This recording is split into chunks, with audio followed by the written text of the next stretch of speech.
Segurament tots heu tingut la sort de tastar les pastelades que foten els nens a l'escola per Tots Sants.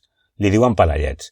És possible que per culpa d'això tinguem la impressió de que és una recepta fàcil i realment no és complicada, però fer-la bé requereix d'algunes tècniques que avui veurem. Perquè aquest inútil de la cuina que us parla vol aprendre a fer uns panellets com Déu mana, és a dir, que no notis la textura del sucre cada cop que mossegues, que no estiguin d'usos com bales, que tinguin el color que han de tindre. I per això he tastejat moltes receptes i em quedo amb una de la idolatrada Carme Ruscalleda. Gràcies, senyora Ruscalleda. I aquests panellets comencen a la muntanya. Hi ha qui va a buscar bolets, però jo sóc tan anormal mentalment, doncs jo el que faig és anar a buscar pinyes, que és bastant més fàcil. N'hi ha de seques i de plenes. I aquesta d'aquí sí. Veieu? Els pinyonets.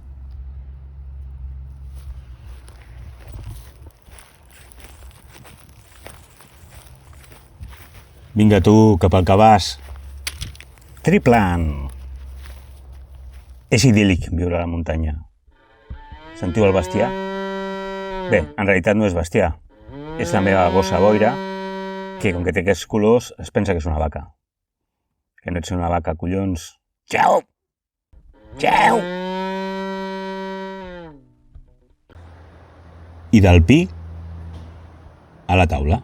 Aquí podeu veure bé la diferència entre una pinya seca i una ben carregada. Complicat, No cal ser Einstein.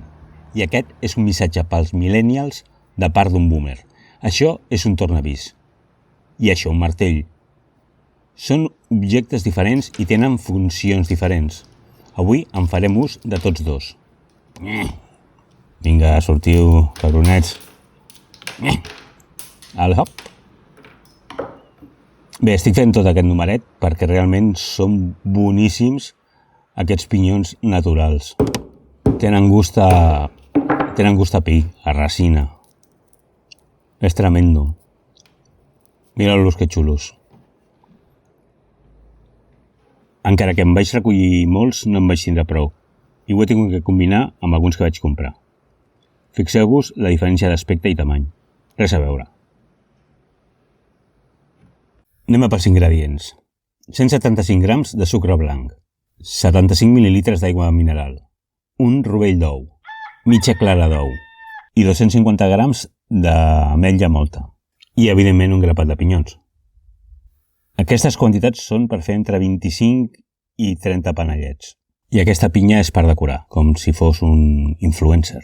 Començarem reduint el rovell amb una mica d'aigua mineral. Barregem bé. És important utilitzar l'ou.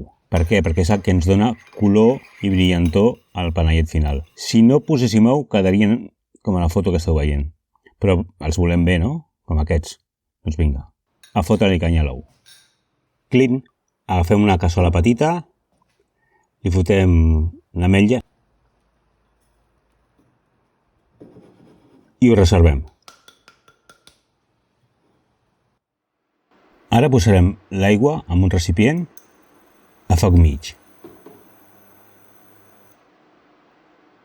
El sucre i deixarem que agafi temperatura. Aquest és el pas més important de tota la recepta.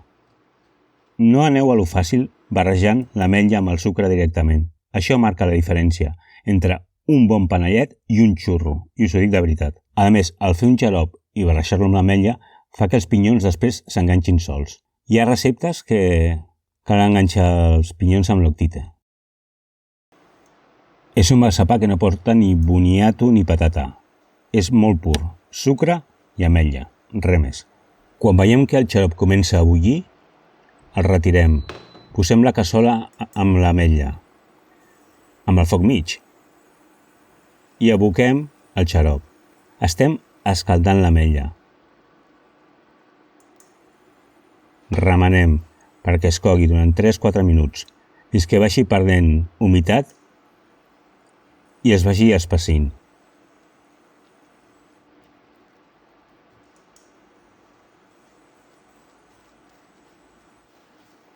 De veritat que aquest és el punt bàsic d'aquesta recepta.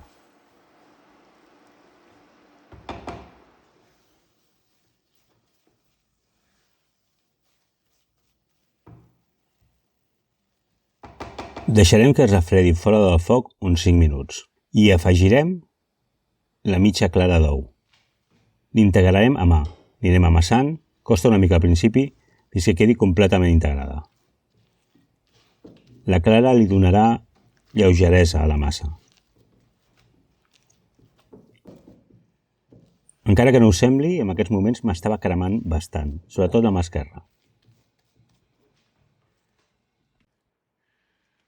I ara ve la part entretinguda, a fer boletes. Les faig uns 15 grams. Aquesta massa s'enganxa molt. Pot semblar un problema, però és que és la gran avantatge quan la fiques als pinyons. Mireu la reacció. S'enganxen sols. Un cop els tenim en pinyons, el passem per l'ou. Realment és millor agafar un pinzell i sobre el plat aplicar l'ou. Perquè si bé és cert que la Carme Ruscalleda ho fa així, jo no tinc l'habilitat que té ella i no em queda bé. Després vaig tenir que aplicar pinzell. Ho posem en un plat perquè perdin l'excés d'ou, si no es faria com una truita al forn.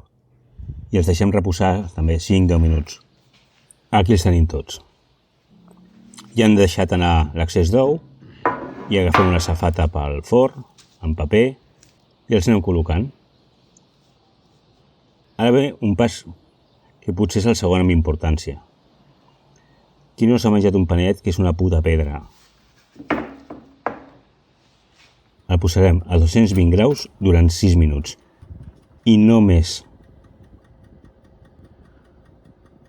Si ens passem de cocció, quedaran com les bales aquelles de canó que hi ha al passeig del Born.